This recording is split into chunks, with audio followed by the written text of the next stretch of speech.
Good morning, everybody. We're here a little bit early today. So welcome to Elevate Bridge with Kirk Soloff here on LearnBridge Online.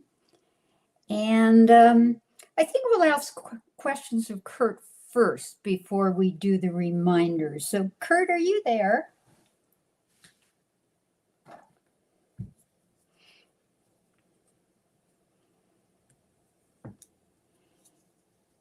He's not there. Okay, well, we'll do the reminders then. So just a reminder to everybody.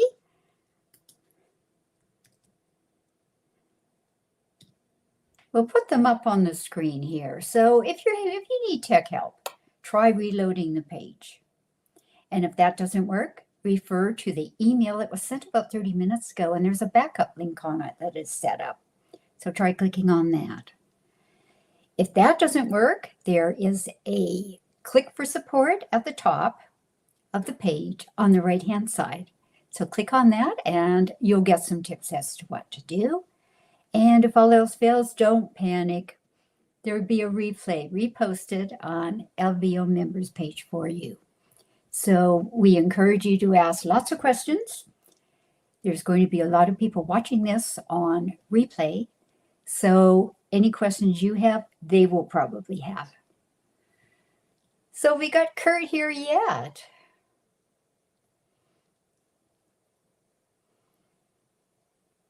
No, Kurt. Oh, I might have to tell some jokes. This is going to be bad.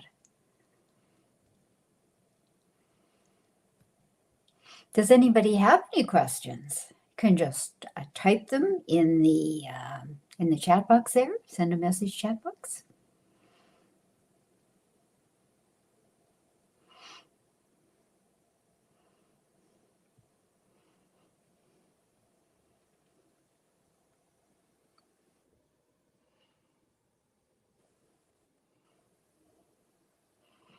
We're just waiting on Kurt.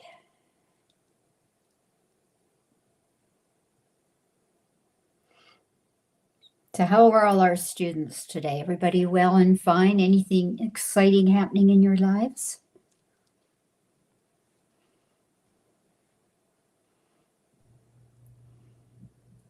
There he is. Waiting on me? There you are. Oh, yeah. Well, that's typical of a man, though, isn't it, Kurt? All right. We've been through the reminder. So, question time. Oh, okay. Okay, now, do you want to tell us something interesting about yourself? Do you want me to pick a question? Or should we let fate go with it? And I've got 150 questions here. So you can give me a number and you're responsible for the question. Oh, you can pick a question. I can pick the question. Okay, so let's see. What is something you're stubborn about that nobody can change your mind on? Oh, let's see. Something I am stubborn about. There are several things, I'm sure. Let's see. One thing that I was stubborn about that I'm not quite so much anymore. I used to like to pay for most things in cash. Uh-huh. And I hear my dad, who told me on many occasions when I was younger, never leave the house without cash in your pocket. Always got to have cash. Of course, it was a little different era. Yeah. And I remember before MasterCard, yeah. So now we've gone the other direction, right? And now you have some businesses that refuse to take cash. Mm-hmm. Although for the most part, I will say Colorado did pass a law a few years ago to make that illegal. But in most states, I believe that a business can tell you that they don't accept cash. So really, yeah, that's legal tender, though. That's what one would think, but yeah. So that was a stubborn thing that I've come back off of that a little bit. I still prefer to go, get my $5 coffee with cash. I don't like to use a card for every little purchase, but there are some times where I do leave the house with very little cash. I just don't tell my dad. Oh, John's a cash man too, he says. My husband's just the opposite. If it's $1.11, he charges it. Yeah. Well, a lot of people are like, well, I have to use this credit card. I get my reward points, right? Yeah, exactly. Yeah, we get cash and back, all these loyalty programs. So, and then I got, let's see, maybe one other thing, totally random. I do not like body wash. I want a regular, good old-fashioned bar of soap for the shower. And I might die on that hill.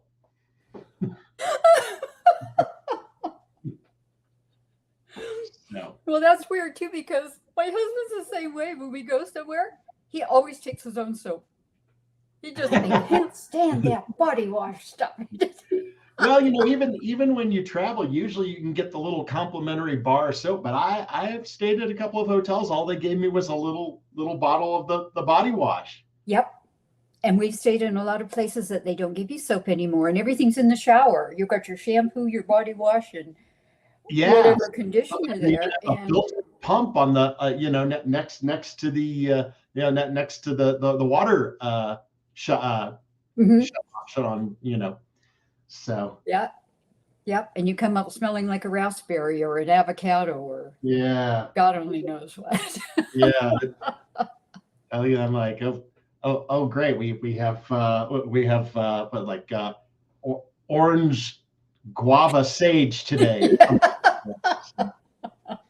It smelled like breakfast. Is there a bridge peeve you have? Oh, something in bidding or something we don't have enough time. Oh, you're going to get me started there. I might lose all of my students. That's a whole session worth there, is it? Orange guava. Dennis says orange guava. Sounds like jelly. Yeah. We could conceivably be here until sundown while I rant on Gerber alone, and that's only one convention. Oh, Gerber! Oh no! I actually saw Gerber used the other day too. It was in one of the. Were you nauseated? Did you need an air sickness bag? It worked. It was the only thing that worked. But no, not one of my favorite conventions, that's for sure. Overused, abused. So. Okay, well, we're right at 11 o'clock now. Did you want to start your recording? Oh yeah, I think it's about that time. Yeah, actually, let's get the session started, and let's get the. I almost forgot some of that important technical stuff. Yeah, let's do that. Let's get the recording going here. Important technical stuff. Yeah, we did that already. I'll just I'll put it up. Makes it easy for everybody, and then they don't have to listen to me. Oh, look at that. We're on the record. We're right on the record. Okay. Good morning, afternoon, or evening, everybody. Welcome to Elevate Your Bridge with our special teacher, Kurt Soloff. So good. And we're on Learn Bridge Online. So I'd like to welcome everybody. Say hi to all our students. Hi to all our replays. And we hope you have fun. And last week, Kurt, you mentioned that we're going to be doing information leakage. Now, the only word I heard there was leakage, and my face looked like this. Because at my age, when you get to my age, you don't want to hear the word leakage.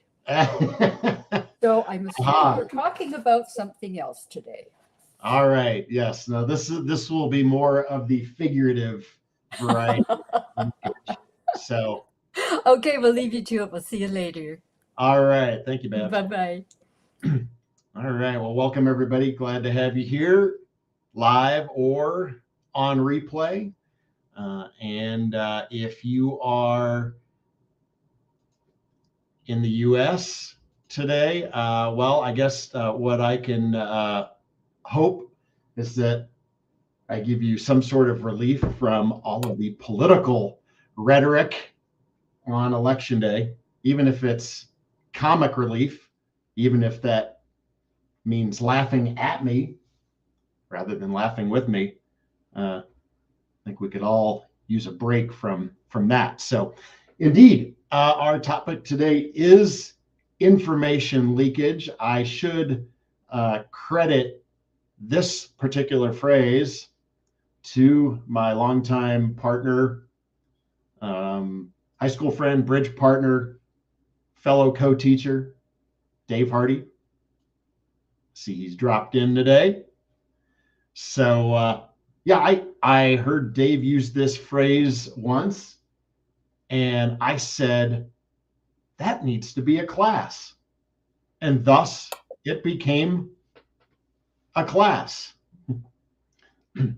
Okay, well, maybe he didn't invent it, but he's the first one to use it in a bridge context that I heard. So, and it really is an excellent and I think important concept when we're talking about bidding. So what I hope to bring you today is a bit of a distinction with some different hands when we want to leak information and when we should avoid leaking information.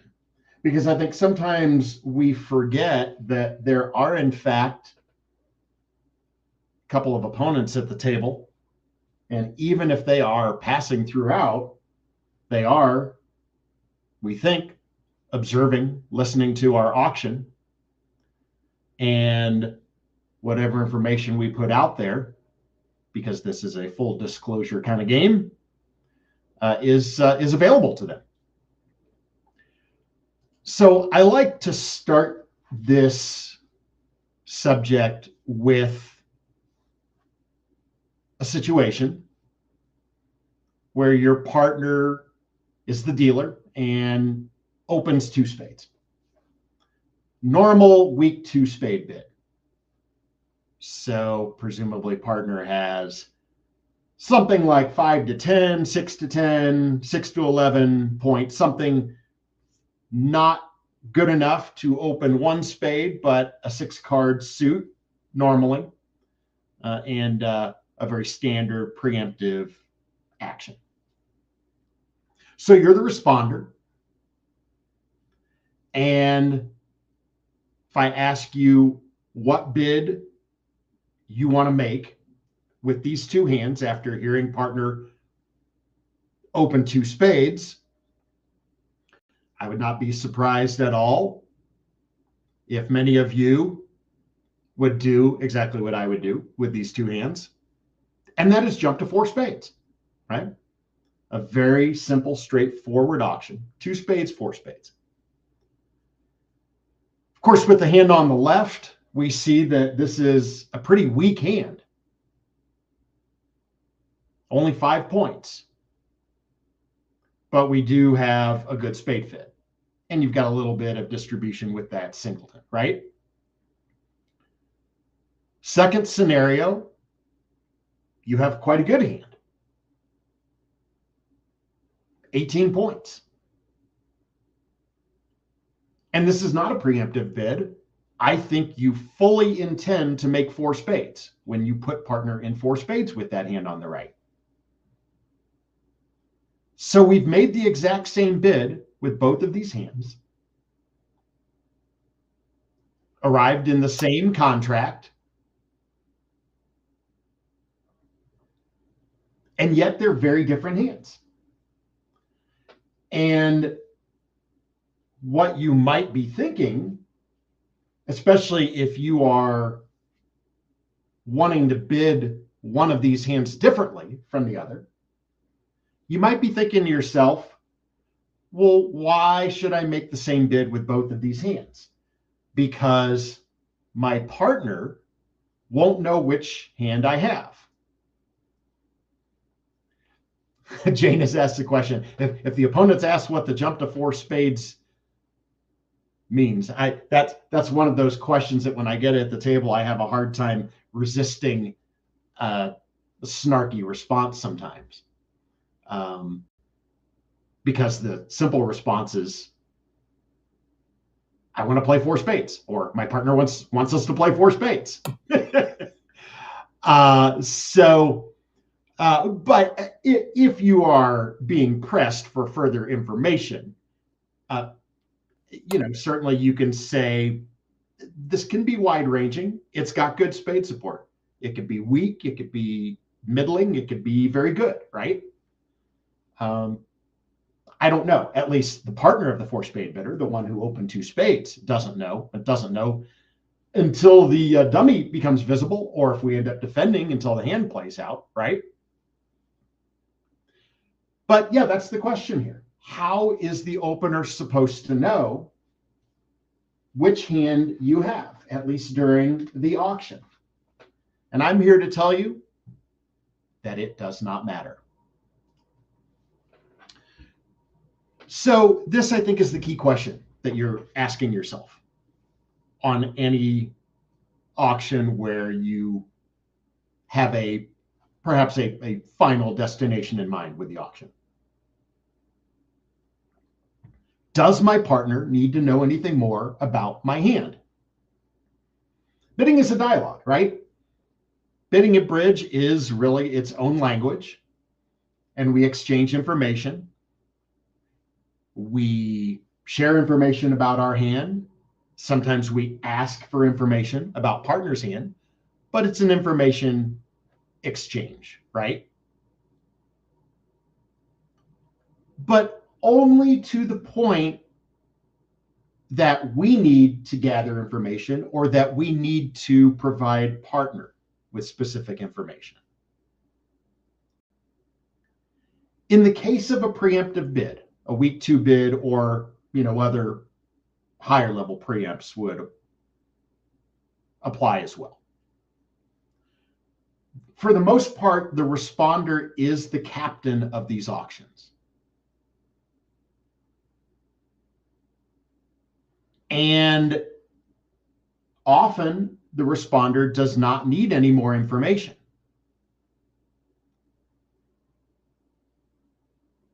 The week 2 bidder, you said they'll find out soon enough which hand you have when you raise their suit. But during the auction, does the week 2 bidder need to know which hand you have? No, they don't. Because they have given a snapshot of their hand. They have told you the story. And what you see on these auctions, and frankly, I think a majority of auctions, even more constructive ones, where we opened at the 1 level, or we have a 2/1 or something like that. Sometimes the opener is in fact the captain of the auction. But I think a lot more often the responder is the captain, because that is the person who has the most information about the collective assets of the 2 hands, right? And the person with the most information is the person who normally makes the decisions about the contract, right? Yeah, we understand this week 2 bid. There is some room to play in there, right? It's a bit of a wider range if it's like 5 to 10 or 6 to 10 or 6 to 11, whatever your partnership agreed point range is, right? But we could be toward the bottom of that range, the top, the middle. We could have all of our points in our week 2 suit, or we might have a little something outside, right? There is sometimes a little more information to collect, but it's for the most part a pretty good capture in one bid of what the 2 spade opening looks like, right?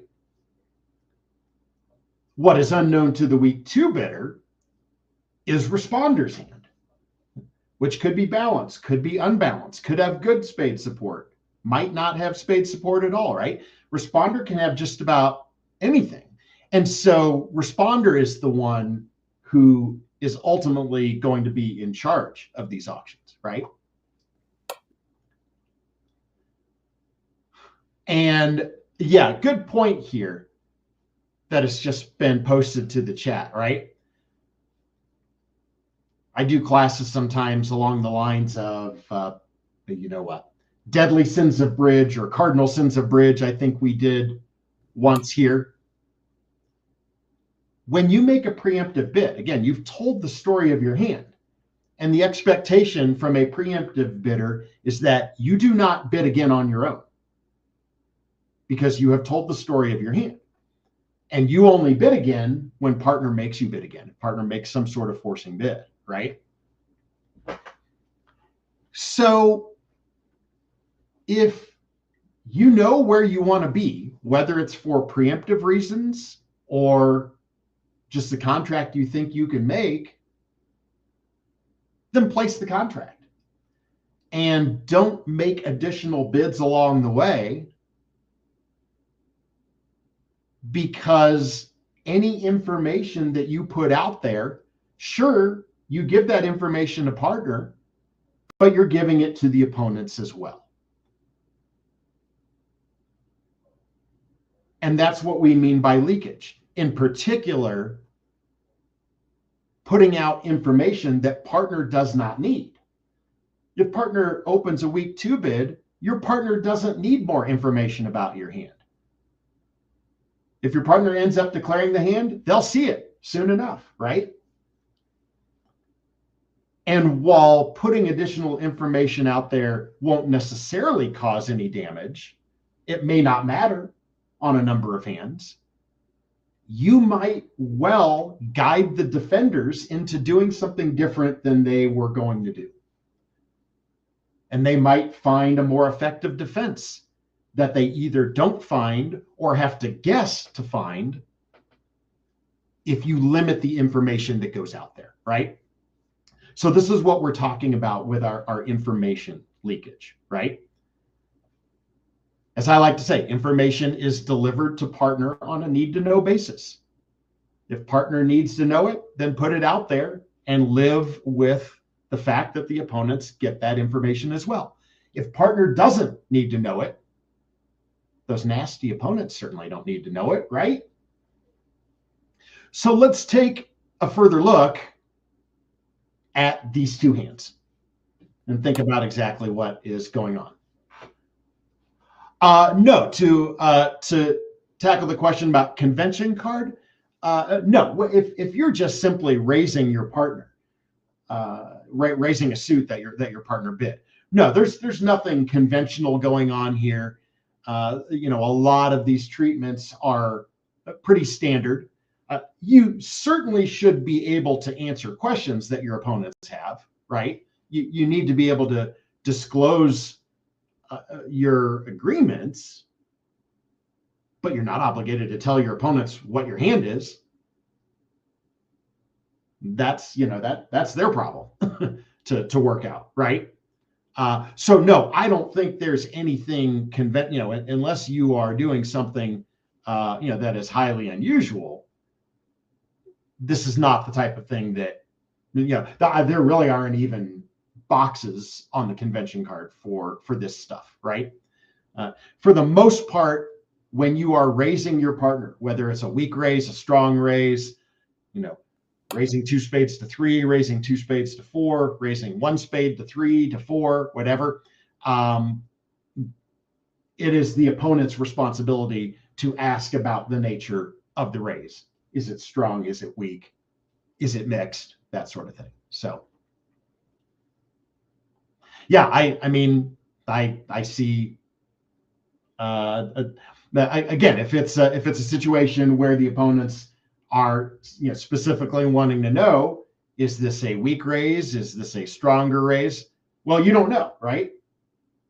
So you can't explain what you don't know, and you just say it could be either, right? So looking at this first hand, this is a preemptive 4-spade hand, right? And I haven't even indicated vulnerability here. With this hand, vulnerable or not, I would jump to 4 spades. Don't you think the opponents have something significant here? I mean, if partner's preempting in spades and you have a singleton heart, it sure looks for all the world like they have at least an 8-card fit. Frankly, I would expect the opponents to have a 9 or even a 10-card heart fit on this hand. I don't think my partner who opened 2 spades is likely to have a bunch of hearts for that bid. You also have a pretty weak hand. You have 5 points. Partner is maxed out around 10, right? So the opponents have a heart fit and they have 25 or more points in my estimation. They are making 4 hearts. They might even have a heart slam here. Imagine if one of our opponents has a spade void and we're not even cashing a spade on defense. They well may have 12 tricks in hearts. We want to put them to a guess, right? That's why we're jumping in spades with such a weak hand. We want them to figure out what to do. Do they double? Do they compete to, say, 5 hearts? Do they bid 6 hearts? You make that decision really difficult when you take away their bidding space. Now, sometimes they land in the right spot, right? Sometimes they land in 5 hearts and they don't make a slam. And you say, okay, they got it right. They bid to the limit of the hand. They didn't bid a slam that went down, or they didn't miss a slam that was making, right? We did our best. We ate up a bunch of bidding space here, right? And we did this because we were prepared to be doubled and go down. This is, what we might term an advanced sacrifice, right? When we make this bid, we expect to be doubled. Sure, you could catch partner with the miracle hand and make your 4 spades, but I don't expect that. I don't really expect us to make 4 spades. I think we're down a trick or 2 most days with this kind of hand, right? Depending on what partner's hand is. And of course, North, at least until there's a allowed double or something like that, North doesn't know that we're bidding preemptively. We could be bidding to make. But it doesn't matter, right? Again, during the auction period, North doesn't need to know why we're bidding 4 spades. Yes, the boss suit, as Margot indicates, a lot of control on these auctions to the side that has, here it's a 10-card spade fit. So this is we've talked about the law of total tricks on many occasions in this class. Certainly the law of total tricks tells us we have some safety at the 4 level with our 10-card fit. Now, I mean, if spades is not my long suit, I'm going to be far more conservative without a big fit. In fact, I'm not going to be inclined to bid at all with a weak hand that does not have a spade fit with partner. So yeah, if we start moving these cards around into different suits, I think you probably don't have much choice but to keep quiet and hope that the opponents don't bid and make a slam against you, right? But the big takeaway, if the partnership has a fit, yeah, I mean, if this is a heart fit, yeah, I'll bid the same way. Now you lose a little bit of your competitive advantage, because if your side has the heart fit and your opponents have the spade fit, it's a little more comfortable for them if they can get into the auction with a 4 spade bid or a response to a double of 4 spades. But it doesn't necessarily change the way I'm bidding, right? The law of total tricks still says we have this 10-card fit and that we have safety at the 4 level. I might, if I'm feeling kind of frisky and I'm at favorable vulnerability, I might bid 1 more. If partner opens 2 hearts and I have this same strength of hand and I have a singleton spade instead and a heart fit with partner, favorable vulnerability, I might bid all the way up to 5 hearts as a more preemptive action. So my bid might change a little bit. But But yeah, for the most part, we're doing the same thing. But the key takeaway here is that now look, the way, however, the auction continues from here, partner may realize that we are bidding preemptively. Certainly, if we get doubled, partner will expect that that's the case. But the key takeaway here is that it doesn't matter. It doesn't matter whether or not partner knows which hand type we have, because partner has already told the story of that hand with the 2 spade bid, and the rest is essentially up to us. Okay, so let's take the other hand, the other situation. We expect to make 4 spades on this hand, right? 18-point hand, 9-card spade fit, very few losers. I mean, what tricks? Give partner the low end of the 2 spade bid. King, queen, 6th of spades and out. Partner has nothing outside. Even if partner has that hand, do you still expect to make 4 spades? I do. Lose a couple of clubs and the ace of hearts. Now, something could go awry, right? Maybe partner can't get a loser pitched. Maybe partner is forced to take a diamond finesse that fails, and there's a 4th loser. Maybe there is an unexpected ruff by the opponents. If your opponents are robots on bridge base, that happens all the time. Surprised that this sort of thing has not resulted in more broken objects in my household. But I think you expect to make 4 spades. And so you bid it. The opponents, if they wrongly assume that you are bidding preemptively because that's what they see most of the time, and they step into your auction, you've got something to say about that. You've got a lot of defense.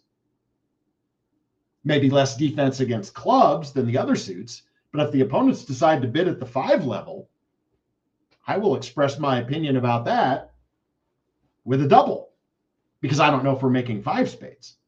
So I think I would penalize. This, by the way, going back to the matter of we don't preempt and bid again, it's because partner can have this kind of hand, right? Imagine an auction that goes 2 spades, pass, 4 spades, and let's say West steps in with a bid at the 5 level. And North decides, oh, partner has a spade fit with me. I'll compete to 5 spades. If that happens, North has violated one of the cardinal sins of bridge, because they don't know. North is not equipped to make that decision. They can't assume that you're preempting, right? One of the reasons that you bid 4 spades right away is you decided this was the limit of the hand. You felt like you could make 4 spades. On the other hand, this hand is not good enough that we should be thinking about a slam opposite a weak 2 bid. So you place the contract, right?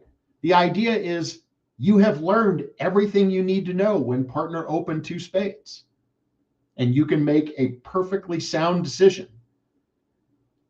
But you also know that if the opponents get cute and get into the auction at the 5 level, you've got a lot of defense. You can make a penalty double here, and partner probably doesn't even need to provide a trick on defense for you to beat that contract. You might beat it several tricks, depending on how things go, right? So that's the idea here, right? 2 very different hands making the same bid, because there is no reason to supply partner or the opponents with any additional information. We know what we want to do, so just do it. Now, let's change things up a little bit. Same 2 spade opener from partner. Now there are some questions that I think we need to answer. We do have a spade fit. It's not quite as big of a spade fit. It's an 8-card fit this time, right? You've got King Doubleton. So you can play in spades, right? You could play in your 8-card fit. Do we belong in game? Maybe. You have a nice hand. You would have opened a no trump, right? Had you been dealer with your balanced 16? Except partner was the dealer and got a bid in first. Well, do we belong in 3 spades or 4 spades? I don't know. Does partner have the bare minimum 2 spade opener? At the lower end of the week 2 range, maybe we don't want to be above the 3 level. Or maybe partner has a useful outside card. How good is partner's suit? And do we even belong in spades? You've got every suit double stopped here. If we are in game, isn't 3 no trump a consideration? I think we would hope for 3 no to be a good proposition. The spade suit probably needs to run. Or if partner is missing an honor in the spade suit, then we would need some kind of outside entry to the dummy, right? Like, what if partner's spades are Queen Jack 10, Queen Jack 10 6, then we have to knock out the ace. Well, now we need, if we're going to try and set up the spades, we need to get to the dummy. So let's see, Harriet's question, are we talking about points here? In terms of when you say need, are we talking about points or are we talking about suit length here?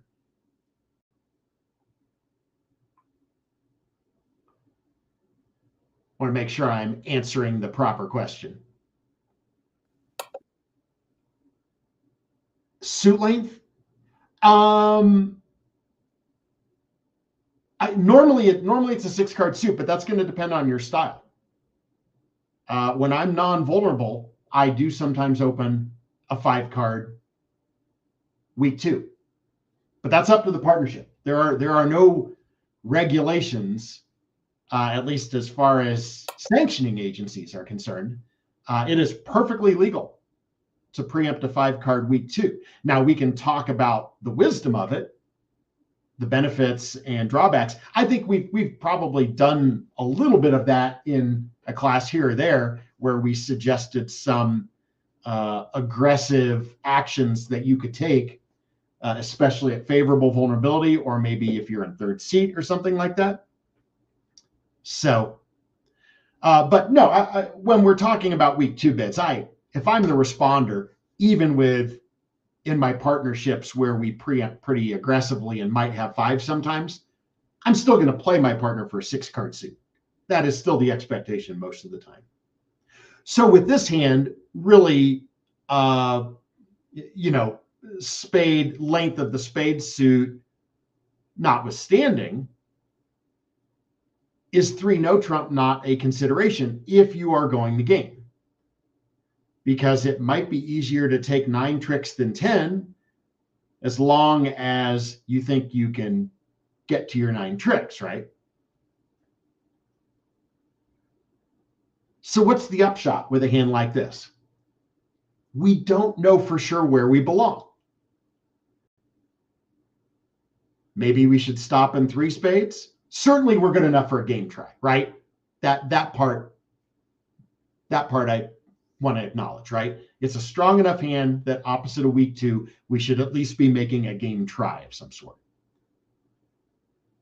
But I don't think we should just shoot out 4 spades. That would be a little pushy. I don't think I just want to plunk 3 no on the table. Partner might have the wrong hand for that, right? Want to do a little bit of investigation. This is a good hand type to use your 2 no trump. And of course, the 2 no trump response to a week 2 is 100% forcing. What information you elicit from partner with that 2 no bid, that is going to depend on your agreements. The standard treatment is asking for a feature, right? Partner, do you have an outside ace or king? That is, at least in standard American 2/1 context, that is the expectation that 2-no asks for a feature unless your partnership has agreed on a different method. Now, there are other things you can do. August, if anybody is familiar with August or various versions of it, 2-no can ask for a little more, a broader description of the week 2 hand, where the week 2 bidder can give some further description both about suit quality and overall hand quality. Suit quality is obviously, is partner spade suit ace queen, ace jack 10. Are we not vulnerable? Could it be a ratty suit? Is it like queen empty 6th? Do we preempt that aggressively? Maybe non-vulnerable, right? Again, this comes back to your style. So we could find out a little more about suit quality, and then overall hand quality. A lot of times that speaks to it. Is there an outside card? On a hand like this, I would love to know about an outside feature if I'm thinking about 3-no, right? It would be nice to know if we are missing an honor in the spade suit, if partner had, say, the king of hearts or the ace of diamonds or the ace of clubs. Like if I knew I had a likely entry, then I could say, oh, hey, we can lose a spade trick and I can still get back there to the dummy and take the rest of the spades when they're set up, right? But the idea here is that there is information to be gathered. And so we can bid 2-no, we can gather more information. Is that information leaked to the opponents? Yes, it is. Is that okay here? Yeah, I think it's okay here because it makes a determination about where we place the contract. I don't want to guess at what the best contract is. I want to learn a little more. And in the process, if I tell the opponents a little more as well, I have to live with that, right? Like we said, bidding at bridge is a full disclosure proposition. All of the information available to us while we're bidding must be available to the opponents as well. So hopefully this provides a little bit of a contrast to the previous 2 hands where we truly did not need any more information, right? Why don't we head over to the table here, and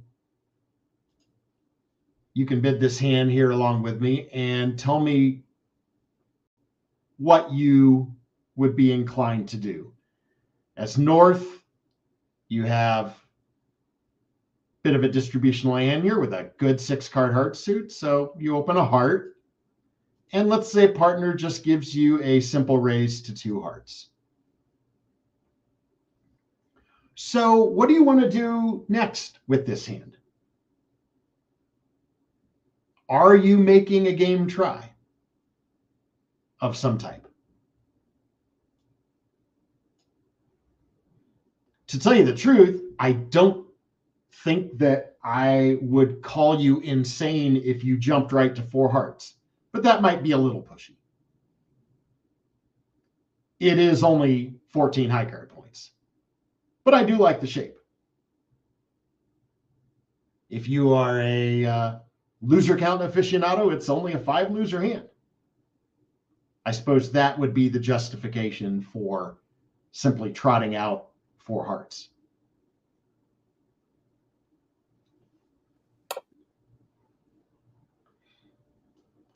I would like to find out a little more about partner's hand or share a little more about my hand. What approach am I taking? So being at the 3 level, safety with the law of total tricks for sure. Although, and it wasn't terribly long ago, we did a couple classes here on Tuesday on game tries, right?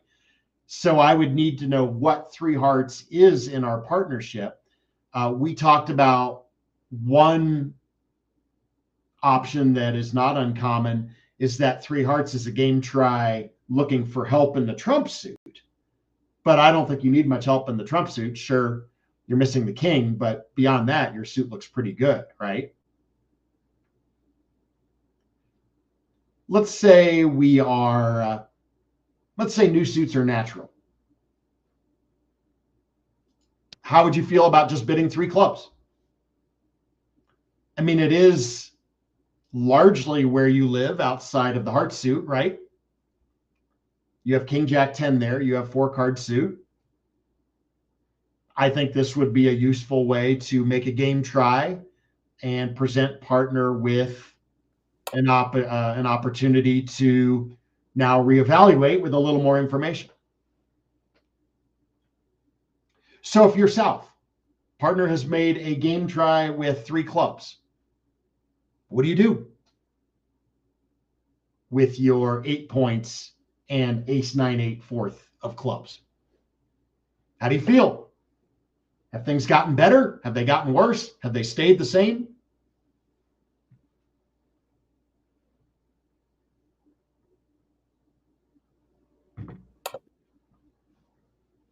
I think I want to be in game. Is everybody with me on this? Folks watching on replay? So let me tackle this here. Yes, nobody is vulnerable on this hand. But Margot, I would pose that vulnerability is irrelevant, especially if we're playing. Well, if we are playing match points, it is irrelevant. This is not a competitive auction. Our opponents haven't really shown any values. If we're playing imps, we like to push to bid games. Now, we push more for vulnerable games than non-vulnerable games.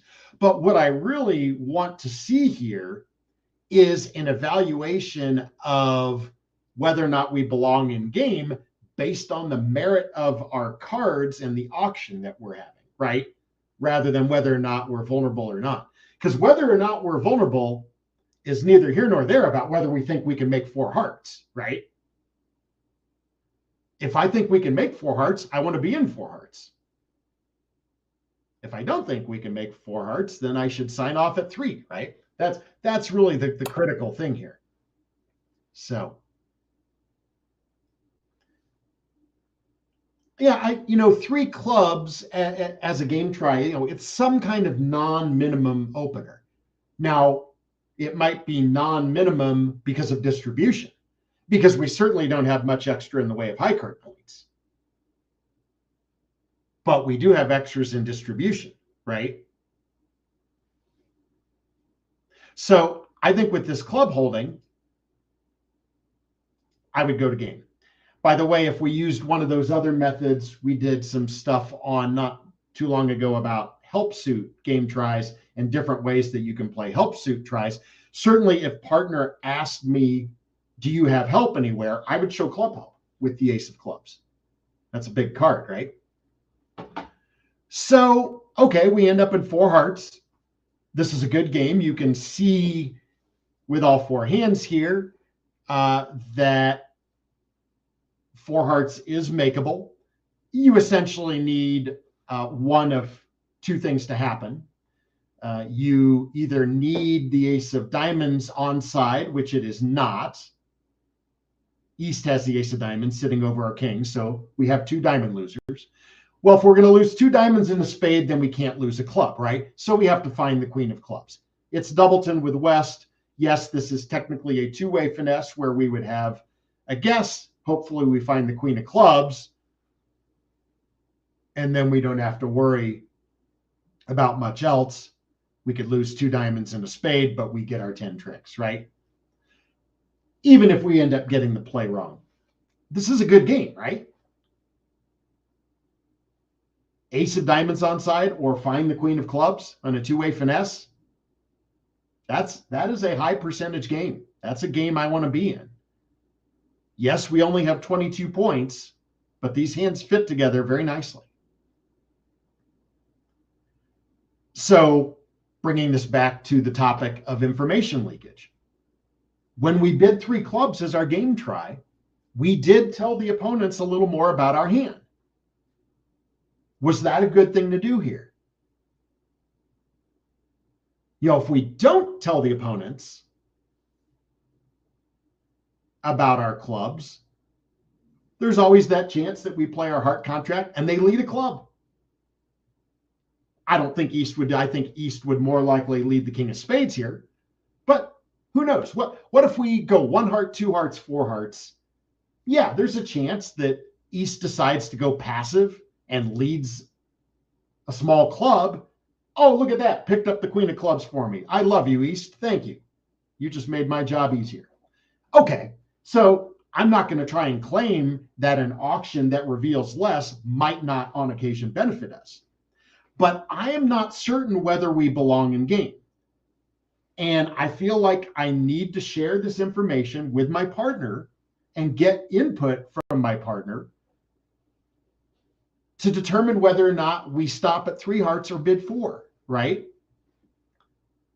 And so, yeah, we give that information to the defenders. They're probably not going to lead a club now if they were thinking about it.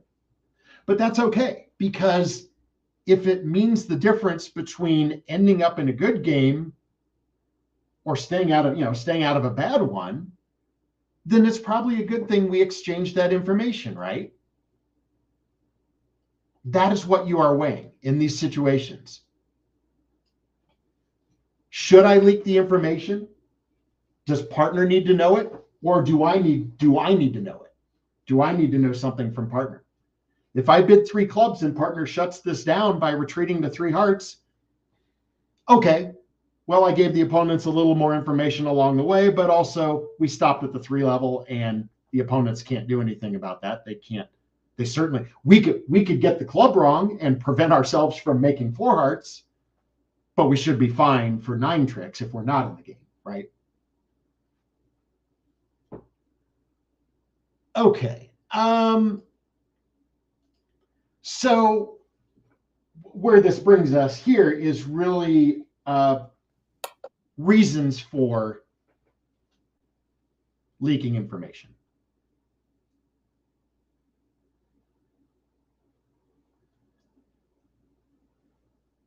Let's see. Oh, question here. So this was a more constructive auction. Allison, if you are comparing this to the preemptive bid.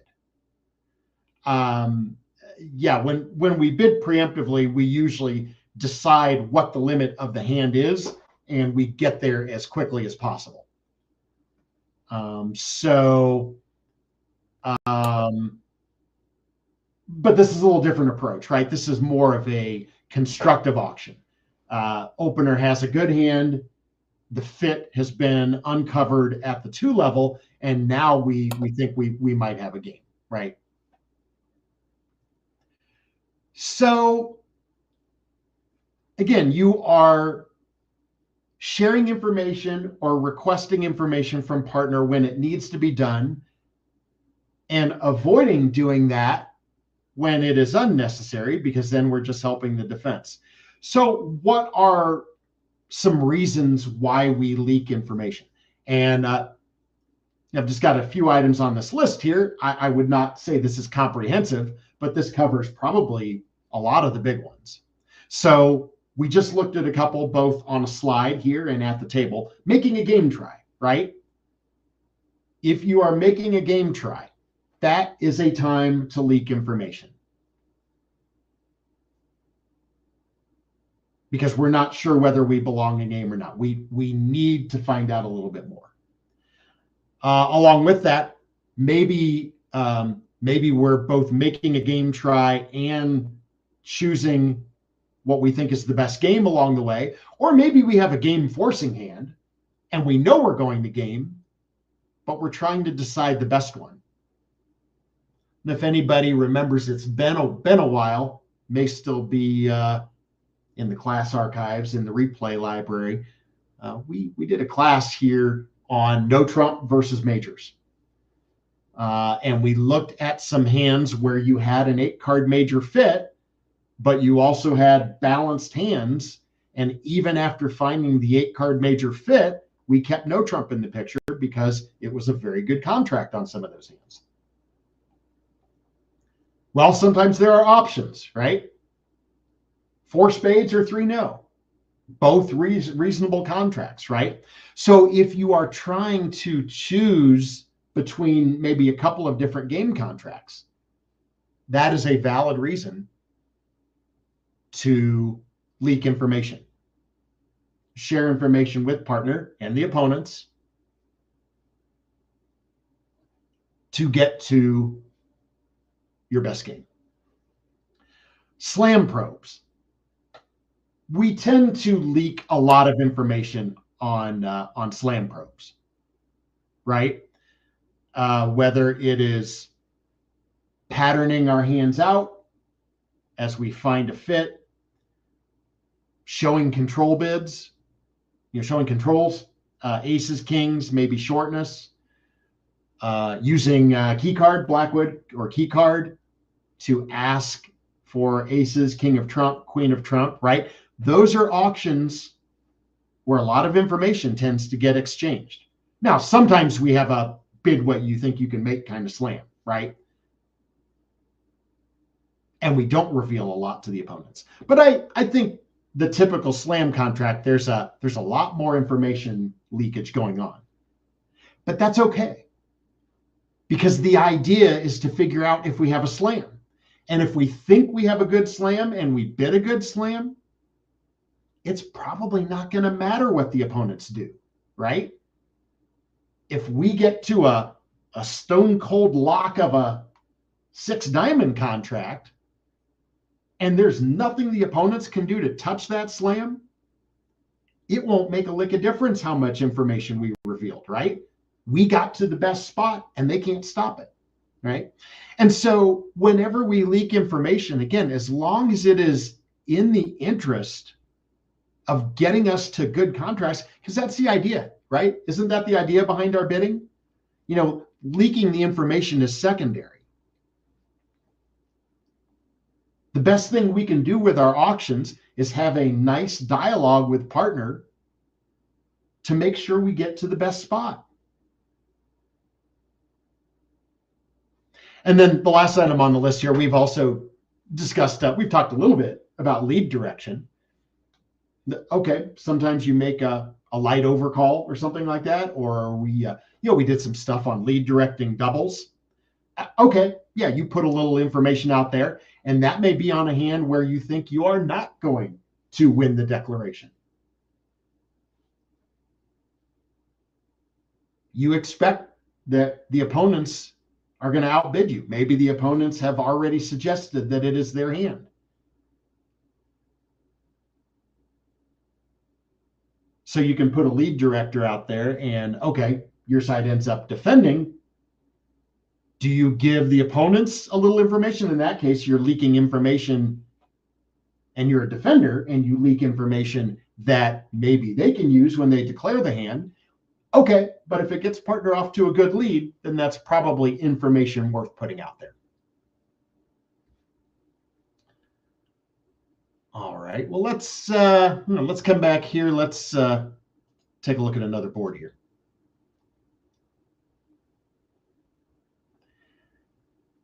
So imagine that you have tools at your disposal that allow you to transfer to all 4 suits. So in addition to your Jacoby transfers, you have unique transfers to the minors as well. You have a way to show partner a club suit as well as a diamond suit.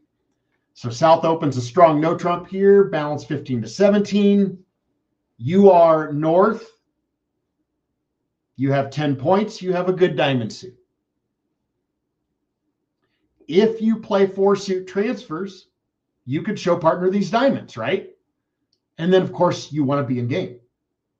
If partner has 15-17 and you have 10, that's game points, right? We should have at least 25 between us. For a lot of people, 2-no is used as a diamond transfer. They give up the natural 2-no to show a diamond suit. Some people might use 3 clubs as their diamond transfer. Just depends what your agreements are. So, do you show your diamonds? What does everybody bid with this hand? if you have a way to show diamonds. And if you show your diamonds, what are you doing after that? Are you bidding 3-no next? If you make a diamond transfer? So let me ask you a question. Do you have slam interest? Opposite of 15 to 17, no trump, holding the north cards. Do you realistically think your side has enough to be thinking about 6 diamonds? Because I would argue this hand is not quite good enough for that, right? Even if partner has the maximum, partner has the full 17. I mean, you're asking for a lot of luck to come to 12 tricks on that hand. I mean, you might need 2 finesses to work. We know South is balanced, right? We know partner doesn't have a singleton or anything like that. We don't have a singleton. I'm not interested in a slam here. So what determination have I made? I want to be in game. I don't want to be in slam.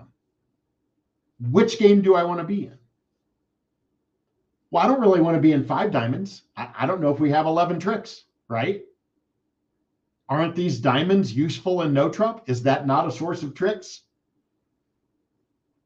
If partner has the king of diamonds or the king of diamonds is finessable, we get 6 winners toward our 3-no contract from the diamond suit alone without even thinking about other honors that partner has for that 1-no opening.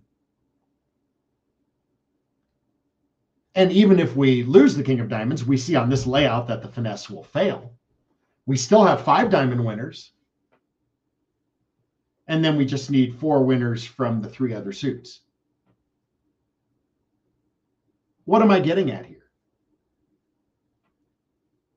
I'm getting at we belong in 3-no. We don't want to be in 5 diamonds. We don't want to be in 6 diamonds. But we certainly don't want to miss a game either, right? I love this auction. My favorite auction, arguably, is 1-no, 3-no. Why? It leaks so little information. Now, there are inferences to be drawn, of course. North didn't bid Stamen. Probably no 4-card major will appear in the dummy, right? No transfer. There will be no 5-card major in the dummy, right? There's a little information out there for the defense. Not much.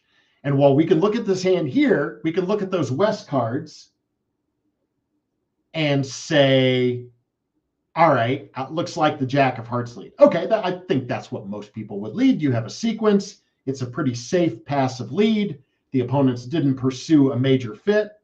Okay. It might not change the lead on this hand, but what about that hand where West has scattered honors in different suits and really has a lead problem? Why tell them anymore? I have had hands where I went 1-no, 3-no, and they led dummy 6-card suit because they weren't in on the joke. We didn't show it during the bidding. I'd love to get a diamond lead on this hand. Sure. Spare me all of my timing and start setting up dummies long suit. I would love that. It could happen. So again, information delivered on a need-to-know basis. Does partner need to know we have a good 6-card diamond suit? No, your partner will see that soon enough when the dummy comes down and say, ooh, this is a good 3-no. I see where most of my tricks are coming from. Your partner won't be disappointed that you didn't tell her about the diamonds. Your partner will be thrilled to see those diamonds.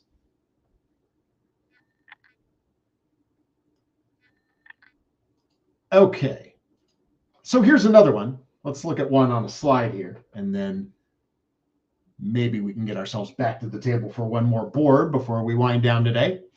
Let's say you're playing 2-over-1. I think we have some 2-over-1 players here. And your partner opens a spade. And with this hand that you see here, you respond 2 diamonds. Okay, that's your longest suit. You have a game-forcing hand. You have a full opener.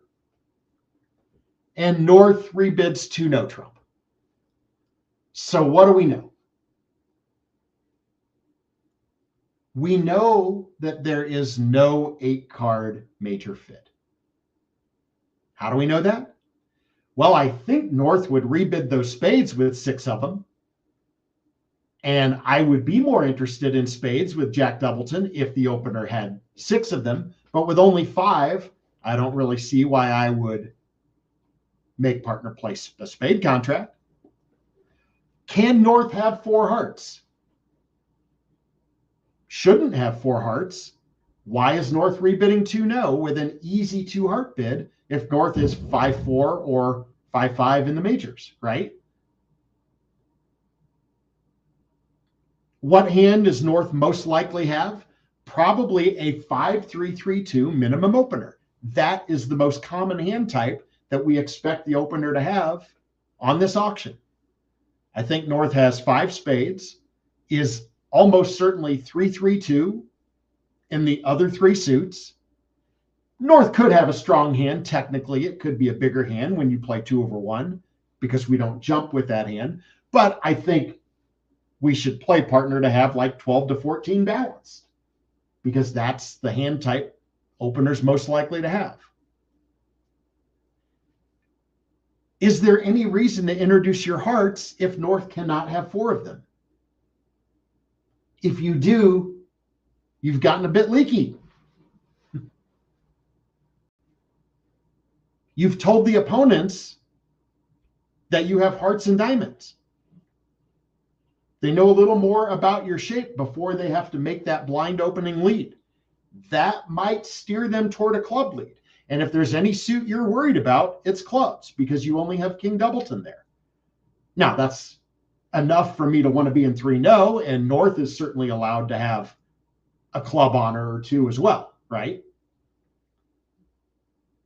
How about just raising the 3-no? Because where do you belong? Why do you need to pattern out any further? You don't. 3-no is the spot, right? I would like to bid 3-no and see the opponents just lead the unbid major. Ooh, hearts were never mentioned. They might be weak in hearts. Bring it on. I have King, Queen, 10, 4th. I welcome a heart lead from the defense. I'm more worried about a club lead. Let them figure out what they should be leading on their own, right? Just bid your game because 3-no is almost certainly where you want to be on this hand. All right.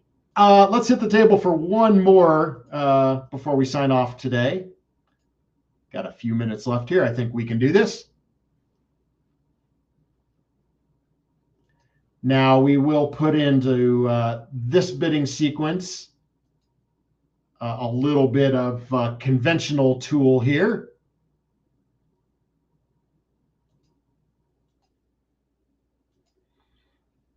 Okay, so South opens a club. You're North. You bid your nice 5-card heart suit. South doesn't support it. Shows 4 spades. Now, you've got enough points to be in game. Partner has an opening hand. You have an opening hand. Do you know for sure what the best game is? I mean, your hand is balanced. You have an honor in diamonds. Maybe you belong in 3-no. Or maybe you belong in hearts. Because while South has denied 4 hearts, your partner could still have 3 of them, right? And then you would have an 8-card heart fit.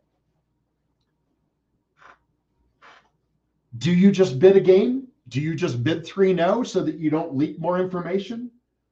Or do you probe a little further? I would probe. I am not convinced that I know which game is best. So what I would do here, if I play 4th suit forcing, is I would bid 2 diamonds as a possibly artificial game force. Partner, tell me more. And in this case, South can complete hand pattern by showing 3-card heart support. That would get us to a 4-heart game.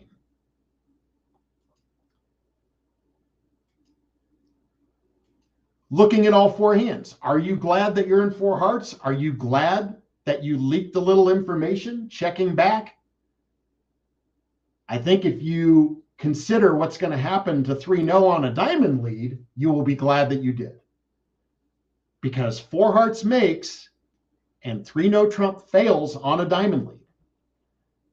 They will knock out your stopper. You only have one.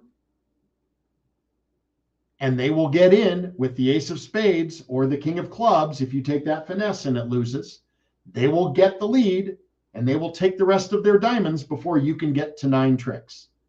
In fact, you only have 7 tricks off the top, right? You've got 5 heart winners, the ace of diamonds and the ace of clubs, 7 guaranteed tricks in no trump. After that, you have to risk giving up the lead. So this is not a time to just shoot out 3-no and say, oh, we're not leaking information.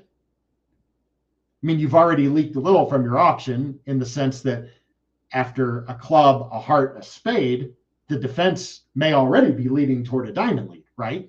It is the unbid suit. So sometimes that information leakage is not only advised, but essential so that you are not guessing at what your game contract is going to be. All right. Well, I hope that this has been valuable information. And if it hasn't been valuable, it at least has been about 60 minutes of distraction from everything else going on in the U.S. on election day. All the chaos in the world. All the chaos. So, well, thank you very much, Kurt. And thank you to all our students, whether you're live or whether you're on replay. We really appreciate you coming. And let's see what's going on for next week, Kurt. If we were up there for just a second with our preview, unusual versus unusual. The unusual 2-no trump and some related things. If the opponents bid that against you, you need to try to deal with that interference. And we want to make sure you have the right tools for that. So many people are confused. Even in the last week, I've seen 2 people that just don't have a clue what to do. It's like deer in the headlights. So I understand that. It is an annoying, space-consuming bid. Speaking about doing a nuisance bidding. Yes. Okay. Well, thank you very much, Kurt.